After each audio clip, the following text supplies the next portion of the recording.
हमारे साथ हैं इस वक्त भालचंद नेमाड़े, जो कि पद्मश्री साहित्य अकादमी पुरस्कार और अभी अभी ज्ञानपीठ पुरस्कार से सम्मानित एक बहुत ही महत्वपूर्ण लेखक हैं। नमस्ते। मुझे बताइए भालचंद नेमाड़े जी के अगर करीब अब 77 साल आपकी उम्र होने को आई है, इतने ही साल और अगर जीना पड़ जाए तो इस समाज से आपको क्या क्या शिकायतें रहेंगी? अभी इतने सालों भर शिकायत करते करते अभी तो तंग हो गए हम कि, लेकिन सुख इस बात का भी है कि लोगों ने इन शिकायतों को अच्छी ढंग से लिया, किसी ने बुरा नहीं माना। नहीं तो क्या होता है कि एक शत्रुत्व जो पैदा अगर हो गया तो फिर संवाद ही बंद हो जाता है। ऐसा मराठी के बारे में मेरा नहीं हुआ, अभी पता नहीं हिंदी में क्या होगा, लेकिन लोग संभाल के मतलब संभाल लेते हैं हमें। अगर कुछ गलती भी हुई समझो हमारी, तो लगता है कि वो लोगों में उतनी उदार दृष्टि है, खास करके मराठी पाठक वर्ग में है। और मुझे आज तक तो कोई मुसीबत वैसी झेलनी नहीं पड़ी। फिर भी मैं जो भी कुछ महाराष्ट्र में चलता है उनके खिलाफ बिल्कुल मुँह तोड़ बोलता आया हूँ, और शत्रुत्व भी बहुत लेता आया हूँ। तो टेम्पररी तकलीफ तो होती है। जिस कॉलेज में आप अगर रहे और उसके खिलाफ लिखे तो फिर वो आपके लिए कोई ना कोई संकट खड़ा कर देते हैं। तो अच्छी बात है कि छोड़ के दूसरी जगह जाना। ऐसे मैंने कम से कम 7 जगह छोड़ी है और दूसरी जगह लिया। तो ये भी एक मतलब ज़िंदगी का एक हिस्सा ही समझता हूँ मैं कि ठीक है, अपने लिए जहाँ अच्छा लगे वहाँ जाना, और जहाँ जो कुछ चाहे दिल में आए वो बोलते रहे। ये तो हुई कुछ सामान्यीकृत बातें।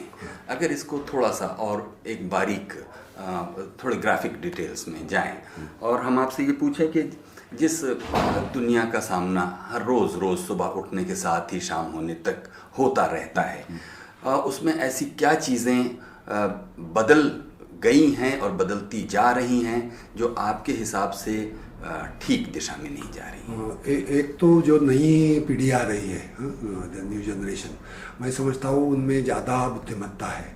क्योंकि हमारी जो मैं तो 1938 का जन्म है, तो हमारी जो पीढ़ी तो आधी तो गुलामी में गई, और बाद में भी जो नई गुलामी आई वो आज तक चल रही है, वो अंग्रेजी वगैरह ये सब जो चल रहा है। तो इस गुलामी में हम पड़े, इसलिए हमारी बुद्धिमत्ता शायद काम नहीं करती है। कि जो सीधी सीधी बातें, जिसे पानी पीने की समस्या देखो, तो इतनी सीधी समस्याएं भी हमें सुलझाने नहीं आ रही। तो इस्लाम इसका मतलब है कि अवर इंटेलिजेंस हैज़ फेल्ड। ये क्यों फेल हुआ, इसका जो मैं मतलब लेखक होने के नाते सोचता हूँ, तो शायद ये हमारे कोई मस्तिष्क में ही कुछ गड़बड़ है। और ये गड़बड़ भाषा की वजह से होती है, क्योंकि मैं भाषा शास्त्रज्ञ भी हूँ। इतनी पूरी जनरेशन की जो सोचने की शैली खराब होती है, तो एक ऐसा कुछ संकट होता है कि जैसे पर एक कॉलोनाइजेशन की पॉलिटिकल सिचुएशन है, नहीं तो एक लिंग्विस्टिक सिचुएशन है, नहीं तो कभी कभी ये जैसे जू लोगों की हुई है एक रेशियल सिचुएशन होती है। तो हमारे यहाँ वैसे तो कुछ नहीं है, वैसे लोग तो बहुत प्यार से रहते हैं, सब मिलजुल रहते हैं। लेकिन एक ही बात शायद लगती है कि ये हमारी भाषिक समस्या के वजह से अपना दिमाग काम नहीं कर रहा है। तो ये एक पहली बात हो गई इसमें चल रही। दूसरी मैं ये कहूँगा कि जो बेछूट, क्या कहते हैं हिंदी में आप, बेताल जो शहरीकरण हो रहा है, नागरीकरण, तो इससे भी हमारी पूरी लोगों की जो पीस ऑफ माइंड है, वो मानसिक शांति, वो भी ढल गई है। और इसलिए कि suddenly the whole family moves to from एक बड़ा हाउस गांव में रहता है, बाहर आंगन रहता है, एक बड़ का पेड़ होता है, वो छोड़ के आप 10 बाय 8 के कमरे में पूरा परिवार लेके आते हैं, और वो छोटे बच्चों को उधर बैठ के वो अंग्रेजी में वगैरह पढ़ाते हैं। और एक ही कारण है कि आपको पैसा ज़्यादा मिलता है, लेकिन उसकी अगर वैल्यूएशन देखी जाए तो ये लाख मोल का जो बड़ के छाव में, पीपल के छाव में बैठना, ये इसकी सैलरी 1 लाख रुपए होती है, और इधर रहना है ना, उसका जुर्माना 1 लाख होता है ऐसा रहने सा। तो ये हम समझ नहीं पा रहे ये भी एक दिमाग की बात है कि ये मतलब प्रगति का मतलब क्या होता है, ये भी हम समझ नहीं रहे। तो इसलिए ये जो बेताल नागरिकरण हो रहा है, ये भी मेरे लिए बड़ी समस्या है। और आपने जो पहले पूछा ना कि ये अगले इतना ही अगर जीना हो, तो मैं यही चाहूँगा कि ये पूरा रिवर्ट होना, और ये पूरी दिल्ली की और मुंबई की आबादी आधी से ज़्यादा फिर वापस अपने गाँव जाए। जबकि आप ये देखते हैं कि विश्व बैंक की योजना के अनुसार बड़े पैमाने पर गांवों की आबादी को शहरों की तरफ भेजकर और एक तरह का शहरीकरण करने का एक पूरा अभियान कोई मतलब नीतियों के स्तर पर हो रहा है, तब आप क्या कहते हैं? ये एक साजिश ही लगती है मुझे कि ये किसी वजह से चीप लेबर जो होता है कि इतने सब लोग इकट्ठा आने के बाद आपको सस्ते में लोग सब मिल जाते हैं। कुछ भी फैक्ट्री में होते, भी पूना में हम जब पढ़ते थे तो एक भी फैक्ट्री बड़ी नहीं थी, अभी कोई 25-30 बड़ी मल्टीनेशनल फैक्ट्रीज हो गई है।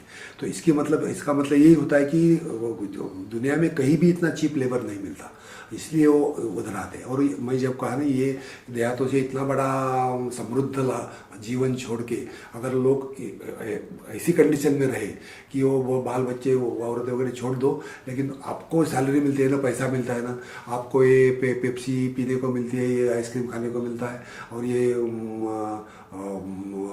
जो मनोरंजन की साधन, ये प्रगति का मतलब नहीं है। लेकिन ये उनको समझाया गया है कि आप इधर आने से प्रगति होती है। तो हम लोगों का यही कर्तव्य है, लेखकों का, कि प्रगति का क्या मतलब है उस री इंटरप्रिट करना, उसका फिर से उनका विश्लेषण करना जरूरी है, प्रगति क्या होती है इससे। और अगर आज़ादी के आंदोलन में जो मूल्य हमको दिए, जिसमें ख़ास तौर पर जो सांप्रदायिक सौहार्द और जो सभी धर्मों को और समाजों को मिलकर एक राष्ट्र की सपने की तरफ बढ़ने, उस बुनियादी मूल्य में भी क्या कोई आपको लगता है कि मतलब बदलाव आ रहा है, या वो पूरी तरह छिन्न भिन्न हो रहा है? हाँ, वो जो ये जो सवाल है ना, ये नेता जो हमें मिलते थे उस टाइम, उसका कारण में हमारे छोटे छोटे गांव में भी ऐसे नेता थे कि वो खाली खादी के शर्ट और 2 पैजामे थे, और उनको कुछ लगता नहीं था, और लोगों की जो कोई सेवा करना, ये वो आदर्श समझते थे। क्योंकि ऊपर तक एक गांधी जी तक ये सब माहौल था कि सेवा करना ये राष्ट्रीय और राजकीय भी कर्तव्य है।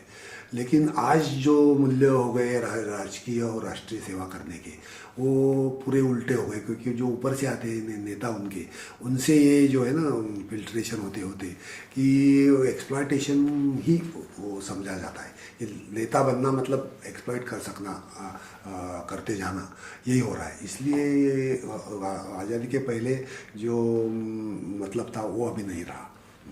वो ऊपर से ही आता है, वो नीचे से नहीं है, वो ऊपर से कुछ आ गया है, और पता नहीं उसके मतलब कहाँ तक ऊपर हम जाए, या दिल्ली तक जाए, या दिल्ली के ऊपर भी जाए, या बाहर से आप जैसे वर्ल्ड बैंक टाइप जो कोई थिंक टैंक्स है पूरे दुनिया के, आप हमारे यहाँ, क्योंकि हिंदुस्तान का सब जगह बहुत अच्छी तरह से अभ्यास होता है, अच्छी तरह से लोग स्टडी करते हैं, तो शायद वहाँ से वो आता है, पता नहीं। लेकिन ये कुछ अपने जड़ों से नहीं आ रहा है, जो जैसे गांधी जी ने नीचे से ऊपर से लाए थे लोग, वो अब नहीं हो रहा है। वो ऊपर से ही लीडरशिप बनाई जाती है। देखिएगा कि लेखक के लिए एक आंदोलन हमेशा ही एक मार्गदर्शक की तरह होता है।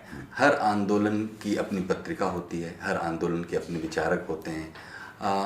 तो इस तरह लेखक के लिए कोई एक चीज़ जो उसका मार्गदर्शन करती रहती है। कई प्रेमचंद ने तो खैर कहा कि वो उसके समाज के आगे आगे चलने वाली एक मशाल भी है।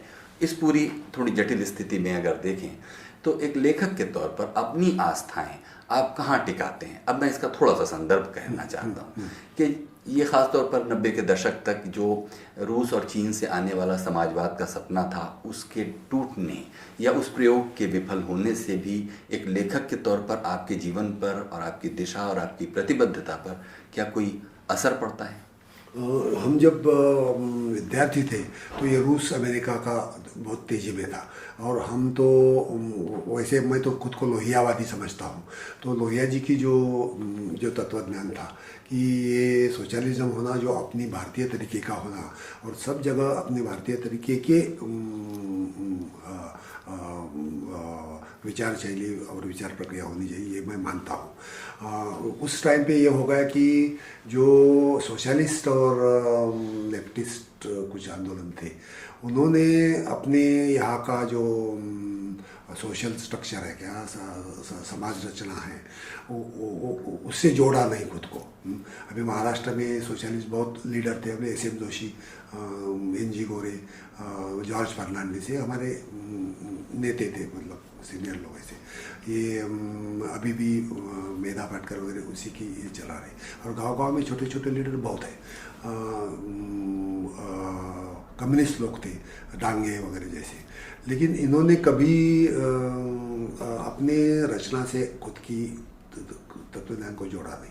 हमारे एक दोस्त कम्युनिस्ट नेता थे अच्छी तरह से, शरद पाटिल, वो कहते थे कि हमें कास्ट सिस्टम से ये जोड़ना चाहिए, लेकिन ये सब लोग ब्राह्मण होने की वजह से उनको एक कास्ट सिस्टम में घुसना अच्छा नहीं लगता था, कि अगर उसमें चले गए तो उनको फिर दलित पक्ष लेने पड़ेंगे, फिर वर्किंग क्लास को ले जाना पड़ेगा, और फिर वो शायद उनके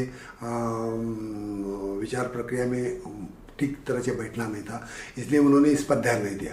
तो इसलिए वो सब एलिमिनेट हो गए। देखो अभी आज एक भी कोई लेफ्टिस्ट लीडर वहाँ में नहीं रहे, कोई सोशलिस्ट लीडर नहीं रहे, और सब लोग हम अर्पण को क्या कहते हैं, बेवारस, बेवारस हो गए सब लोग। ये बीच में की प्रक्रिया में मैंने खुद जो अनुभव लिया है। मुझसे एक गुजराती की लेखिका ने कहा कि उनके स्कूल में एक लंच के टाइम पर एक सब लोग फर्श पे बैठ जाते थे और थालियां लगा दी जाती थी खाने के लिए, और एक घंटी बजती थी, एक टन की आवाज़, और उनको उसे उठाना पड़ता था, और फिर एक टन की आवाज़ होती थी, वो रखना पड़ता था। ये संदर्भ इस बारे में है कि शुरू से ही, मतलब शिक्षा के प्रारंभिक स्तर से ही, कैसे हाथों का, कानों का, जो आपकी जो कोऑर्डिनेशन, हाँ, उसका कोऑर्डिनेशन बच्चों को वहीं से, जिस तरह की अभी हम लोग जिस तरह की शिक्षा में हैं, हम उस किसी परंपरा का निर्वाह नहीं कर रहे हैं, शायद उससे बिल्कुल पूरी तरह टूट गए हैं। क्या कहते हैं आप इस बारे में? शिक्षा के बारे में हम भी बहुत दुखी है सब लोग, हमारे भी। मैं तो कोई 35 से ज़्यादा साल मैंने पढ़ाई में, कॉलेजेस में, नीचे यूनिवर्सिटी तक और बिल्कुल ऊपर तक मैंने पढ़ाया है। तो हम सब लोग जो मेरे सहकारी है वो भी बहुत नाराज़ है, इसलिए कि एक तो बुद्धि को भी कुछ मिलता नहीं उसमें, दूसरी बात है अंग्रेजी का जो चल रहा है उससे दिमाग चलता नहीं, लोग बच्चों का भी नहीं और पढ़ाने वाले का भी नहीं। और ख़ास करके मैं सोचता हूँ कि जब मैं अंडर ग्रेजुएट में पढ़ाता था तो कम से कम कुछ तो मतलब ध्यान लेने देने की बात होती थी, क्योंकि मराठी कुछ ना कुछ चलता था। जितने हम हायर एजुकेशन तक गए तो उतनी मातृभाषा कम होती गई और अंग्रेजी बढ़ने लगी। तो इससे अपना एक तो भाषा गलत होने से सब ये सोचने का तरीका बिगड़ गया, और दूसरी अपनी कल्चर से हम टूट गए, और तीसरी ये जो आप कहते हैं ना बात की, ये कोऑर्डिनेशन है, ये सब बॉडी का और ये मस्तिष्क का और खाने पीने का, ये सवाल ही आता नहीं उसमें। खाली एक क्लासरूम में मुझे तो इतने साल कही तो पहली बात मुझे बहुत डिप्रेशन आता था क्लास में जाते ही। इतने सब वो लड़के लड़कियाँ इतने देहातों से आए हुए, किसी के कपड़े फटे हुए हैं, किसी के पाँव में चप्पल नहीं है, और वो बेचारे ध्यान दे के पढ़ते हैं। और हम उनको टेनिस और ब्राउनिंग पढ़ाते हैं, जो थर्ड क्लास पोइट इंग्लैंड के, और हमारे यहाँ के जो बड़े बड़े कोई है उनका नाम भी MA तक किसी को सुनने नहीं आता।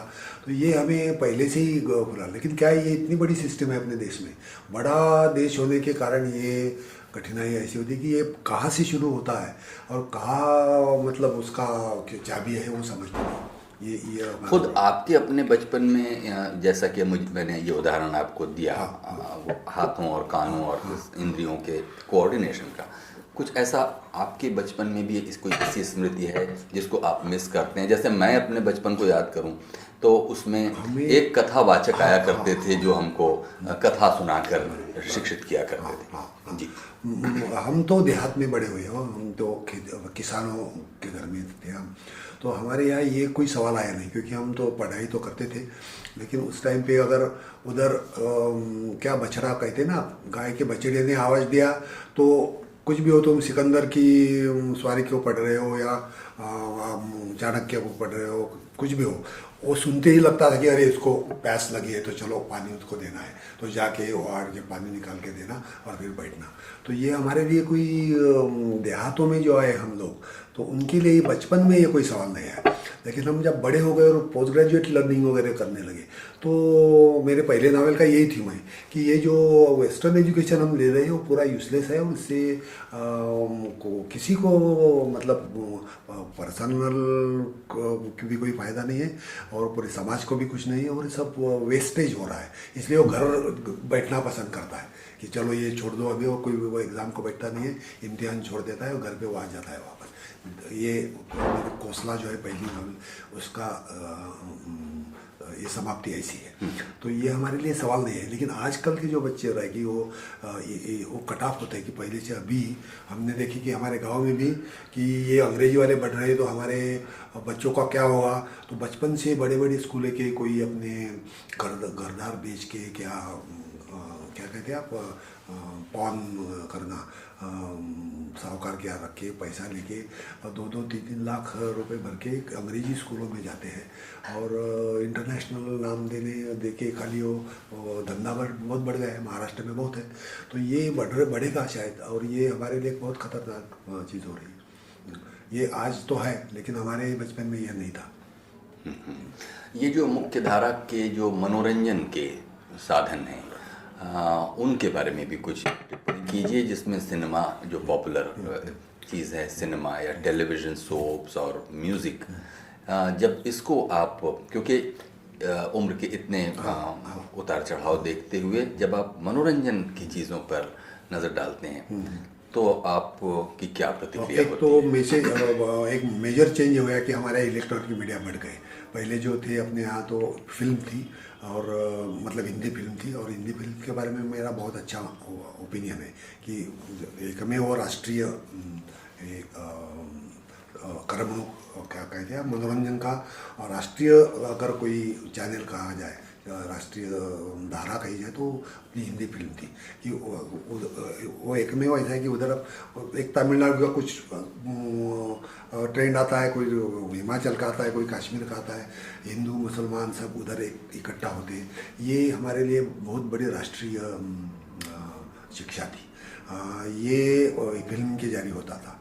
अभी जो मैं फिल्म में देख रहा हूँ तो मैं समझता हूँ कि वो इतना पावरफुल नहीं है, और एक कमर्शियलाइजेशन ज़्यादा हो गया है। इसलिए जो क्या है, जो विकृति है, जो मानसिक विकृति भी बढ़ती है। अभी ये बलात्कार वगैरह जो चीज़ें होती है ना, तो ये जिस चैनल में ये न्यूज़ आती है, जिस पेपर में ये जाता है, जिस क्या सप्लीमेंट में जाता है ना, उसी पर औरतों की जो फोटोग्राफ आती है, वो बॉडी का इस्तेमाल किया जाता है, वो बलात्कार से कम नहीं होता। तो ये जो पैराडॉक्स है, तो ये हम कैसा सुलझाएंगे अगर ये खुद मीडिया जो ये गलत चीज़ें है कहते हैं अंदर, वो बाहर वही गलत चीज़ें करते हैं। भाषा का देखेंगे कि भाषा का उपयोग या दुरुपयोग भी एक बहुत बड़ा सरोकार का एक विषय रहा है कि आप अपनी भाषा को कैसे इस्तेमाल करें जिससे जटिल अभिव्यक्तियाँ की जा सकें। इस दिशा में क्या जो हम लोगों का पूरा राष्ट्रीय जो परिदृश्य है, भाषाओं का भी ले लीजिए, हिंदी जो कि अपनी प्रमुख एक भाषा भी है, अगर इसको जब आप देखते हैं तो हम अपनी भाषाओं के साथ क्या कर रहे हैं? हम अत्याचार कर रहे हैं हमारी भाषाओं की तरफ, और उनको कम करने का कुछ मतलब हर साल कुछ न कुछ ऐसा हो रहा है कि ये अपने बोलने वाले भी कम हो रहे हैं और इस्तेमाल करने वाले भी कम हो रहे हैं। भाषा बढ़ती किससे है? एक तो उसका जो क्या कहते हैं इस्तेमाल, वापर, यूज़ जो है ना, फंक्शन जो है भाषा का, वो फंक्शन बढ़ना चाहिए हमेशा। कि अगर टेक्नोलॉजी है तो टेक्नोलॉजी में तुम्हारी भाषा चाहिए। हिंदी अगर आपको बढ़ावा देना है तो शिक्षा में चाहिए, टेक्नोलॉजी में चाहिए, कंप्यूटर में चाहिए, यूनिकोड जो है ना प्रिंटिंग वगैरह उसमें सब जगह वो अगर आती रही तो टेक्नोलॉजी हमने देशीकरण में जो कहता हूँ ना, देशीवाद में, ये देशीकरण की क्रिया हमारे यहाँ बंद हो गई है वैसे, क्योंकि हमारी भाषा काम नहीं कर रही है। और इसलिए खतरा ये है कि टेक्नोलॉजी जो फिर आती है वो अपनी दूसरी भाषा का रूप लेके आती है और वो आपकी भाषाएं ख़त्म कर रही है। इसलिए आजकल मुझे कोई रोशनी नहीं नज़र आती कि ये चीज़ हटती रहे और हम उल्टी वेव शुरू करें कि ये बंद करो और अपनी अपनी भाषा में कुछ करो, कोई छोटा सा भी हो, लेकिन ये शुरू होना मुझे लगता है ज़रूरी है। मेरा ख्याल है कि इसमें आपका मुख्य जोर अंग्रेजी द्वारा भाषाओं पर छाया हुआ खतरा ये है, क्योंकि ये ज़्यादा खतरनाक और ज़्यादा आक्रामक है। और वर्ल्ड वाइड ग्लोबलाइजेशन का जो ये है ना, राक्षसी क्या कहते हैं हिंदी में आप, राक्षसी कहते होगे ना। हाँ। तो राक्षसी जो स्वरूप है अंग्रेजी का वो ज़्यादा डरावना है और अंग्रेजी का अनुभव भी वैसा है। खुद इंग्लैंड में उन्होंने सब जो 6-7 भाषाएं थी 500 साल पहले, अभी भी है, वेल्श है, स्कॉटिश है, तो उन्होंने तबाह कर दिए। खुद इंग्लैंड में ये चलता है, स्कॉटिश नहीं बोली जाती, गेलिक नहीं बोली जाती, मैंग्स थी वो भी बंद हो गई, केल्टिक बंद हो गई। अभी वेल्श लोगों ने खाली पुरानी थोड़ी सी रखी है, एक डिस्ट्रिक्ट में, आधा डिस्ट्रिक्ट है उसमें, उधर अंग्रेजी बोलते नहीं, तो उनको फैनेटिक कहते हैं, लेकिन वो फैनेटिज्म बहुत ज़रूरी है। इसलिए कि अंग्रेजी को मुकाबला करने का वही एक तरीका है। आयरलैंड में भी फिर आयरिश शुरू कर दी है, तो यही एक मुकाबला होता है भाषा से। तो अंग्रेजी का जो राक्षसी स्वरूप है, इसलिए अगर वो अन्य भाषाओं के समान अगर काम करे तो हमारे लिए अच्छी है, क्योंकि वो अंग्रेजी में भी बहुत अच्छे बड़े बड़े विचारवंत है, बड़े बड़े लोग हुए हैं, लेकिन उतने लेवल तक वो नहीं काम करती, तो ज़्यादा अंदर काम करती। जैसा ऑस्ट्रेलिया में हुआ कि 600 भाषाएँ थी, तो अभी कोई 30-35 रह गई है छोटी छोटी ऐसी, वो भी शायद तो अगले 50 साल में नहीं रहेगी। कनाडा में कोई 300 भाषाएँ थी, रेड इंडियन, नेटिव वगैरह इंडियन, अभी कोई 4-5 भी रही नहीं होगी। ये भारत में होने का बहुत डर है और ये जो आज से चल रहे थे उसका वही नतीजा होगा कि ये कम होती जाएगी, इसलिए अंग्रेजी से ज़्यादा दुश्वार।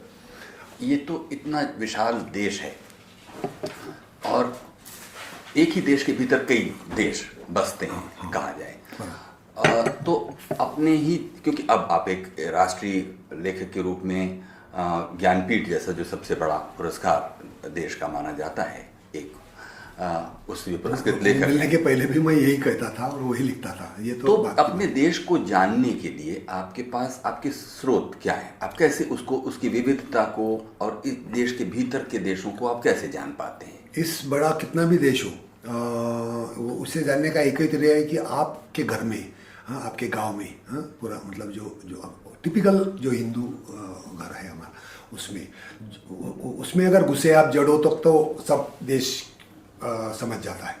क्योंकि क्या कहते हैं आप, सेल को, पेशी, कोशिका, तो एक कोशिका बहुत है सब बॉडी का स्टडी करने के लिए। तो अपने देश में ये बड़ा मतलब ये अपना गर्व की बात है कि हर गांव में, हर कुटुंब में जो मिलेगा वो पूरे आसाम तक, कश्मीर तक, अफगानिस्तान तक मिलेगा। ये प्रॉब्लम है जी। इसके लिए तो मतलब इस समझने के लिए कोई बाहर जाने की कोई ज़रूरत नहीं है। आपके अंदर जाना मतलब प्रवास, क्या कहते हैं, प्रवासी कहते हैं ना ट्रैवल को, तो ट्रैवल करने की ज़रूरत नहीं है। आपको अंदर गए तो समझ जाता है क्या है। हमारे घर में जो कुछ ख़त्म हो गई चीज़ें, वो मुझे समझने के लिए बाहर जाने की कुछ ज़रूरत नहीं। हमारी दीदी जो थी तो उनके सोने के खाट पर, वो देहात में आप जानते हैं, क्योंकि खाट पर कुछ 10-15 पुड़िया रहती थी, जो बोने का जो है ना धान, उसमें 4-5 तरीके के जवार, 4-5 तरीके के बाजरी, 4-5 तरीके कोई खीरे और ये टमाटर, ये सब रहते थे कि अलग अलग उनकी टेस्ट वो आना और कितना भी वो कमर्शियली अनसक्सेसफुल हो, लेकिन बच्चों के लिए वो हर साल मिलना जरूरी है। और आज मैं जब सेमिनार को जाता हूँ इंटरनेशनल में, तो वही कहते हैं कि आपके बच्चे जितनी अलग वैरायटी के धान मिले उतना उनका ब्रेन अच्छा चलता है, क्योंकि हमारा जो आदि मानव से आज तक ब्रेन जो तैयार हुआ है वो 150-200 अलग अलग अनाज खाने से हुआ है। अगर हम वो 4-5 तक सीमित कर दिए और खाली अनाज मतलब गेहूँ और चावल और बटाटा खाए तो ये दिमाग नहीं करेगा, और वैसा हमारा हो रहा है अभी। ये मैं बचपन में कोई 50 तरकारी खाता था, अभी मुझे 3-4 भी नहीं मिलती मुंबई में, तो मेरा दिमाग जरूर खराब हो रहा है मुझे। तो जो वो बायोलॉजिकली ये सच है कि अगर आप बचपन से जो खाए वो नहीं खाए तो तुम्हारे जो मिलना चाहिए, और विटामिन जिसके नाम दिए नहीं है, कोई रहता है H25161 एक ऐसा कोई विटामिन है, तो किस में मिलता है, और कोई एक तरीका का कोई बेर है उसमें मिलता है, और हमारे जलगांव का एक बेर है उसमें जो खास टेस्ट रहती है ना उसमें होता है वो।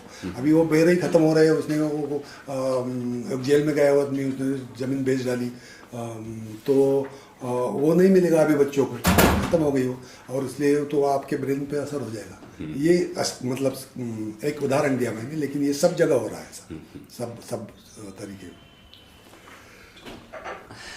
नहीं, ये बहुत दिलचस्प आपने बात कही। ये तो इस एंगल से तो मैंने सोचा भी नहीं था जब मैंने ये सवाल आपसे पूछा था। बहुत ये बोनस में मिल गया जवाब मुझे। लेकिन मुझे एक बताइए कि जो पत्र पत्रिकाएं, ये भी तो एक लेखक के लिए तो कच्चा माल इससे भी मिलता है कि मतलब क्या कहाँ लिखा जा रहा है, देश की नीतियों में क्या बदलाव आ रहा है, जो आला दिमाग देश के हैं वो क्या सोच रहे हैं, उसमें वो आपके घर में किस तरह की पत्र पत्रिकाएं आप? मैं एक भी पत्रिका नहीं लेता, और मेरा तो जो हमारे मराठी के पत्रकारों ने बहुत दिन चलाई है चर्चा। मैंने कहा था कि मैं गर्व करता हूँ कि आज तक मतलब 75 का था मैं तक कि 75 साल तक मैंने एक भी लाइन किसी पत्रिका में लिखी नहीं, वर्तमान पत्र में लिखी नहीं। तो फिर भी मैंने कम्युनिकेशन किया, और मेरे रीडरशिप इनके रीडर से ज़्यादा है, तो ये जो मैंने करके दिखाया, तो ये उनको बुरा लगा कि एक भी लाइन लिखना नहीं है, गर्व की क्या बात है। लोग तो न्यूज़पेपर में हमेशा पन्ना भर के लिखते हैं, तो ये एक भी नहीं लिखना। तो इसके पीछे ये है कि जो क्या है, अपने पूरे परंपरा के खिलाफ बातें करते हैं, ऐसे मीडिया को, ऐसे कम्युनिकेशन साधनों को दूर रखना अच्छा है। और टैबू है, मतलब उसमें ये कोई खास बात नहीं है, लेकिन जैसे अपने कल्चर में टैबू रहते हैं कि भाई ये खाना नहीं, वो खाना नहीं, वो खाना नहीं, इसलिए वो कल्चर बढ़ती है, उसमें कोई खास साइंटिफिक बात नहीं रहती। तो ये एक टैबू मैंने पाला है कि ये इसमें लिखना नहीं और पढ़ना भी नहीं। अभी होटल में आता हो गया, मुझे पेपर मिल जाए तो मैं पढ़ लेता, और मुझे मतलब तो दिलचस्पी लगती है कि ये इतने चलते कैसे। उसमें तो 80% तो बिना पढ़ने लायक, मतलब पढ़ना नहीं, ऐसी चीज़ें 85% तो है अभी भी। अभी देखो ना, मैं दिखाऊंगा कि एक पन्ने के पन्ने फेंक देने लायक रहते। इसके लिए वो जो कागज़ बनाने थे, उसके लिए जो जंगल टूटता है और उसमें मिलता कुछ नहीं एक्सेप्ट सम मैडनेस, जो फ्रीडम ऑफ एक्सप्रेशन और ये जो चलता है ना, उसके लिए चलता है। ये गलत है, ये कुछ ज़रूरत ही नहीं हमारे लिए। नहीं, ये तो आपने ठीक कहा। पत्रिकाओं की हो गई बात। किताबों की बात करें तो? किताबों की बात करें तो मुझे किताबों पर बहुत प्यार है, और मैं जो भी कुछ अच्छा किताबों में ले लेता हूँ। और हमारे देश में मतलब मराठी में भी देखा जाए, और जो कोई मराठी में आ जाता है, और मैं तो हिंदी भी पढ़ लेता हूँ, अंग्रेजी भी पढ़ लेता हूँ। तो पढ़ नहीं सकेंगे इतने, तो अच्छे अच्छे किताब आ ही सकते हैं हमेशा। ये बहुत अच्छी बात है, आइडियल बात है। ऐसा भी हो सकता है कुछ दुनिया में, जैसा रशिया में होता है कि वो दूसरा कुछ भाषा नहीं है और उनकी भाषा में कुछ नहीं। अंग्रेजी में जो होता है कि आज अंग्रेजी में एक भी अच्छा लेखक नहीं है, फिर भी उनके लिए अंग्रेजी किताबें बढ़ती है। ये स्थिति हमारे यहाँ नहीं है। हमारे यहाँ बहुत लेखक है, बहुत लिखने वाले हैं और पढ़ने लायक भी बहुत होते हैं। तो ये मैं आदर्श बात समझता हूँ कि किताबों की दुनिया बहुत अच्छी चल रही है अपने यहाँ, और वो इतने हैं कि वो पढ़ना मुश्किल हो जाता है हमेशा। तो किसी एक लेखक का नाम लीजिए जिसके साथ आपकी एक अंदर से भीतरी कोई स्पर्धा चलती रहती है कि इससे आगे निकल जाऊं, वैसा लिख दूं। मराठी में अगर कहा जाए तो मुझे मेरे पहले एक साने गुरुजी एक लेखक थे, मैं उनके आगे जाना चाहता हूँ। बाकी बीच में जो हुए मैं उनके मतलब वो पहले मेरे पीछे थे, इसलिए उनके आगे जाने का कोई सवाल ही नहीं आता। लेकिन साने गुरुजी की जो विजन थी, उन्होंने कोंकण के छोटे से गांव में, वो चितपावन ब्राह्मण थे, और उनकी माँ जो है ना उन्हें एक संस्कार के कैसे दी, वो श्याम की माँ जो है ना उनकी, तो हमारा हिंदी में भी होगी वो, तो श्याम की माँ जो है ना श्यामची आई है, क्लासिक है। हाँ, क्लासिक हो गया, हर मराठी बच्चा वो पढ़ता है। तो औरत, हमारे हिंदू औरतें बचपन से लड़के का मतलब बच्चों का क्या क्या ख्याल करती है, वो उसको कुछ हुआ तो इसका खाना बंद हो जाता है। ये जो साइकोलॉजिकल अडेप्टेशन है ये मतलब अनपैरेलल्ड है, बहुत बहुत ही गर्व की बात है ये। तो ये संस्कार जो होते हैं हमारे यहाँ, ये संस्कार किसी भी पढ़ाई से, किसी भी एजुकेशन से, हायर एजुकेशन से बहुत बड़े हैं। और ये अगर संस्कार हुए तो बाकी कुछ ज़रूरत भी नहीं हुई इसे। हाँ, कम से कम मैं तो समझता हूँ कि इस संस्कारों पर अगर पुराने अपने संस्कार चलाए तो 90% तो हमारी कोई शिक्षा की ज़रूरत नहीं है। अनफॉर्चुनेटली यही 90% नहीं मिल रही है आजकल। हाँ, क्योंकि हमारे यहाँ औरतें अभी सुबह से चली जाती है और एक भाड़े से एक दूसरी कोई बाजू की झोपड़पट्टी में रहने वाली औरत हो, बच्चों को देखती है, तो इसका भी एजुकेशन नहीं होता, उसका भी कुछ प्यार नहीं होता, और पैसे खाली आते हैं, और दिन ज़रूरत नहीं हुई थी। अगर ज़रूरत हो तो ठीक है, औरतों ने भी काम करना चाहिए, लेकिन ये वो मर्द भी काम करता है, औरत भी काम करती है, दूसरे बच्चे भी काम करते हैं, और इतना सारा पैसा है तो फिर वो क्या पैसा खर्च करना कैसे? तो फिर ये टूरिज़्म और ये और इधर फेंकना और इस पर अलग अलग तरीके के जो मनोरंजन के साधन है इस पर ही चला जाता है। लेकिन अगर ये सोचा कि अगर बच्चों को कम से कम संस्कार के लिए माँ की बहुत ज़रूरत है, वैसे पिता की भी ज़रूरत होती है, लेकिन अगर ये दोनों भी घर में बैठे तो शायद और निगेटिव होता। तो कम से कम एक तो आदमी घर में अपने अपने बच्चों के लिए चाहिए, और ये देहातों में होता था। ये सारे गुरुजी से हमने पढ़ा कि इतनी शिक्षा कि इसके कोई कॉलेज और यूनिवर्सिटी नहीं होती कि अगर कोई घर में आए तो उसको पानी लेना, ये माँ ही लड़के को शिक्षा दे सकती है। कॉलेज में नहीं करेगा। चपाती कैसे बनाना है कॉलेज में कोई पढ़ाएगा नहीं, आपको उधर क्या ये सीज़न पे जो तरकारी आती है उसकी ही चीज़ खाते रहना उस टाइम पे, और सीज़न पर लेके दूसरी लेना। ये जो शिक्षा अपने ट्रेडिशनल हाउस से मिलती है, ट्रेडिशनली मिलती है, ये बहुत बड़ी चीज़ है। और ये तो आपका कहना ठीक है कि वो बुनियादी बातें हैं जहाँ से आपका संस्कार बनता है, और श्यामची आई में ये बात बहुत ही प्रमुखता से साने गुरु ने कही। लेकिन अगर आज साने गुरु होते तो उनके सामने कुछ और चुनौतियां होती। बच्चे नए नए गैजेट से खेल रहे हैं और वो अपनी आज़ादी की मैंने साने गुरु जी का इसलिए उदाहरण लिया कि इनके आगे मैं जाना चाहता हूँ, मतलब ये पहले से ही आगे मेरे गए हुए थे, ये उदाहरण इसका है। मैं ये नहीं आइडियल नहीं चाहता मैं, लेकिन इसके आगे मैं जा सकूँ तो मैं कुछ कर सकूँ। मैं अगर मैंने लिखना हो तो साने गुरु जी ने उस टाइम पे जो लिखा तो उसके आगे आज के जनरेशन के मैंने वैसा ही लिखना चाहिए कि जो पूरे जनरेशन को आगे ले जाता है। ठीक है, यही इसके लिए दिया। ठीक है। कहते हैं कि इंसान जो होता है वो गलतियों का पुतला होता है, मतलब उसके अंदर कमियां जिन्हें वो विनोवर करता रहता है, मतलब पूरे जीवन यही उपक्रम चलाता रहता है कि अपने अंदर इस द्वंद्व को जीता रहता है। अगर खुद आपसे पूछें कि वो कौन से आंतरिक भय हैं, आंतरिक कमजोरियां जिनको आप कभी अकेले में बैठकर टटोलते हैं और पाते हैं कि इन्हें ठीक कर लेता तो मैं कुछ और हो जाता?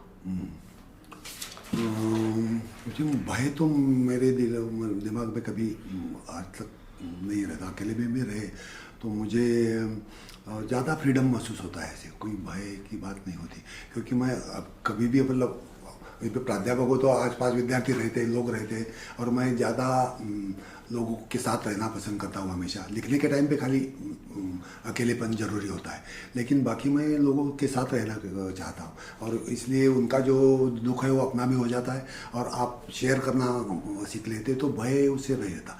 आप जितना लोगों के साथ रहे उतना ये अकेलेपन का डर है वो कम हो जाता है। रुचियाँ जो निर्मित होती हैं, क्योंकि जैसे जैसे समय गुजरता है आपकी जो अपने आसपास के परिवेश और परिवार से जो आप रुचियाँ लेते हैं उनमें कुछ को छोड़ते जाते हैं और कुछ नई अपनी बनाते जाते हैं। वो एक ऐसी डायनेमिक प्रक्रिया है जिसमें आप बढ़ते रहते हैं। खुद आप बताइए कि रुचियों का निर्माण समाज में कैसे होता है, कैसे हम कहते हैं कि ये चीज़ हमें अच्छी लगती है। ये नई रुचि तो कभी किसी समाज में कभी भी पैदा नहीं होती। ये पुराने ज़माने से मतलब अपने ये कॉन्स्टिट्यूशन का एक पार्ट है कि अपनी रुचि फिक्स हो गई है, क्योंकि हमारे जो इंद्रिय है वो भी फिक्स है। बदलता क्या है और नया होता क्या है, वो जो पैटर्न उसका है, जो अरेंजमेंट उसकी हम करते, रचना अलग अलग तरीके की रचना खाली बदलती है और वो नई हो सकती है। लेकिन रुचि में मैं नहीं समझता कि कोई नई रुचि आ सके, वो सनातन ही रहेगी हमेशा।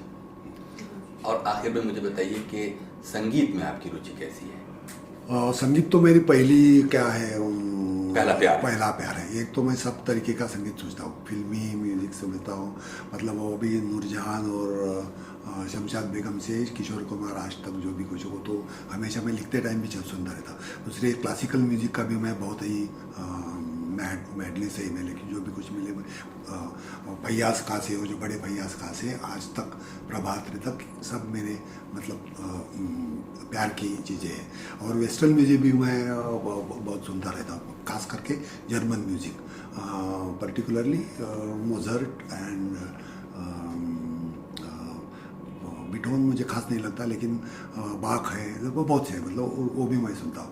और फोक म्यूजिक भी मेरा बहुत प्यार है, तो मेरे घर में ये सब पड़ा हुआ रहता है, जो है ना फोक म्यूजिक हो, इसकी जो भी मिले मैं ले लेता हूँ, तो मेरा बहुत नज़दीक की बात है म्यूजिक का। फोक म्यूजिक के बारे में आपकी कुछ दृढ़ कोई धारणा मैंने कहीं पढ़ी कि आप फोक म्यूजिक के बारे में कुछ एक तीखी राय भी रखते हैं, वो क्या है? फोक म्यूजिक के बारे में तीखी राय मतलब वो पसंद नहीं है ऐसी कुछ? हाँ, ऐसा कुछ कि जैसे कि उसमें फिल्मी तत्व ज़्यादा आ गए। ये तमाशा जो चलता है, तमाशा जो हमारे फोक डांस है उसमें उसके बारे में होगा, लेकिन फोक म्यूजिक में हमारे जो देहात में चलते हैं, मेरे गांव में जो चलता है, उसमें कोई फिल्मी वगैरह नहीं आया। लेकिन ये आजकल जो commercial so called folk dance वगैरह रहता है, उसमें वो एक रिकॉर्ड लगा देते हैं, उस पर नाचते हैं।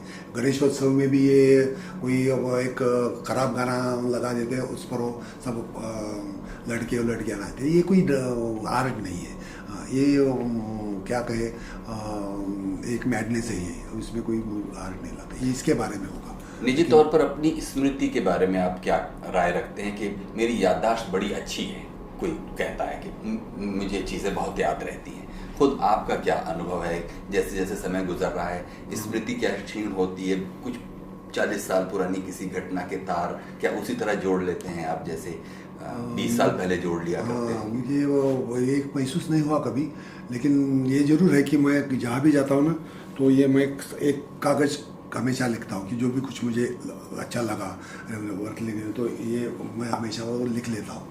कोई हिंदी शब्द मुझे मराठी में लाना जरूरी है, कोई उपन्यास लिखते लिखते वो काम आएगा तो मैं लिख लेता हूँ, क्योंकि वो लिखने टाइम पे मैं शायद याद नहीं रहेगा। तो इतनी शायद मेमोरी आजकल कम हो गई होगी कि वो आज मैंने अगर 10 चीज़ें देखी तो 10 के 10 मैं लिखने टाइम पे मेरे याद आएगी, याद में रहेगी। ये मुझे अभी ये नहीं है, गारंटी नहीं है, इसलिए मैं शायद लिख लेता हूँ। लेकिन जो भी मैंने आज तक देखा है, मेरे अनुभव कि कहाँ भी मैंने आज तक कोई 30-40 गाँव में मैंने नौकरी की है, बैठा है देश में विदेश में सब, लेकिन पूरा विजुअल मेरे बिल्कुल दिमाग में वैसा आता है, कोई कम तो नहीं हुआ।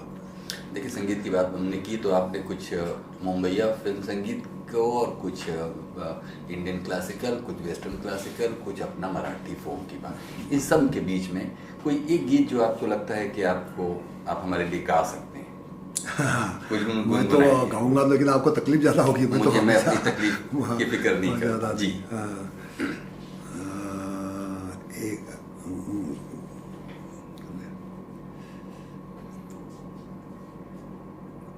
फोक हाँ कुछ भी हाँ जो आपको लगता है कि आप यहाँ हिचकेंगे नहीं। आज मैं कौन सा गाया वो मेरे याद में रहा ना, पल भर के लिए। हाँ, किशोर कुमार का चलेगा? नहीं मैं ऐसा समझता हूँ कि मराठी ज़्यादा क्लासिकल चलेगा। मराठी का, अच्छा मराठी का ध्यान में आना चाहिए। हिंदी में पल पल कह रहे थे ना, पल पल। हाँ, पल भर के लिए कोई हमें प्यार कर ले, that is what I said when they asked me. लेकिन मराठी का अभी मैं ढूंढना पड़ेगा। कौन सा होगा?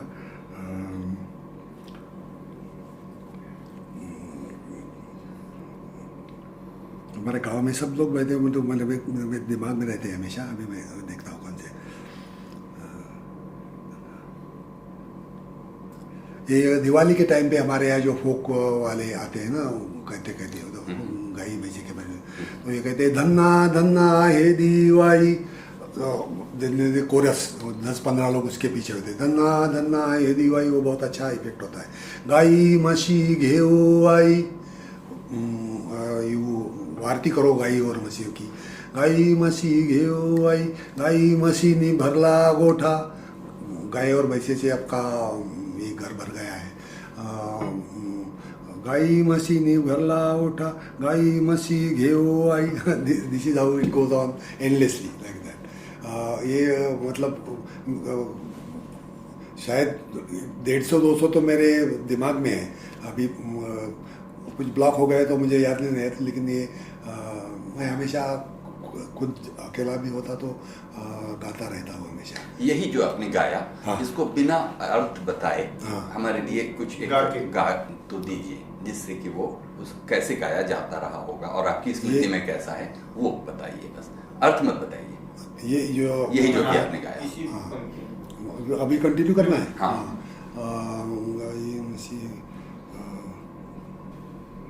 धन्नापूरचा धनगर गवई, धन्नापूरचा धनगर गवई, गवयासाठी घेऊ आई, गवयासाठी घेऊ आई। डोंगराकाठी फिरती मैना, डोंगराकाठी फिरती मैना। डोंगरावरती देवीची देवी, डोंगरावरती देवीची देवी। गंगेच्या काठी भरली ओटी, अंबाबाईची भरली ओटी। अंबाबाईला काय पाहिजे, अंबाबाईला बांगड्या पाहिजे, अंबाबाईला काय पाहिजे, अंबाबाईला कुंकू पाहिजे. This goes on for what ever she wants, you know that Devi want. ये पाँव में ये चलता रहता है, रात भर चलता रहता है। तो आई विल कंटिन्यू फॉर तो गंगाबाई को क्या चाहिए, तो गंगाबाई को ये पाँव में ये चाहिए, वो चलता रहता है। और वो अच्छा लगता है। वो बहुत सॉफ्ट रिदम रहता है उस पर, वो अच्छा लगता है। और ये सबका होता है ना, सब उससे शामिल होता है। ऐसा नहीं कि टीवी लगाए और हम देखते हैं और खाली सुनते हैं, ऐसा नहीं। तो लोग उस पर नाचते भी है, खेलते भी है, उसके साथ देते हैं, इसलिए ये सोशल हो जाता है। तो ये मेरे लिए ज़्यादा मतलब आदर्श है। सॉरी मैं ज़्यादा बहुत बहुत शुक्रिया भारत सिंह जी, आपने हमारे लिए इतना वक्त दिया। बहुत शुक्रिया।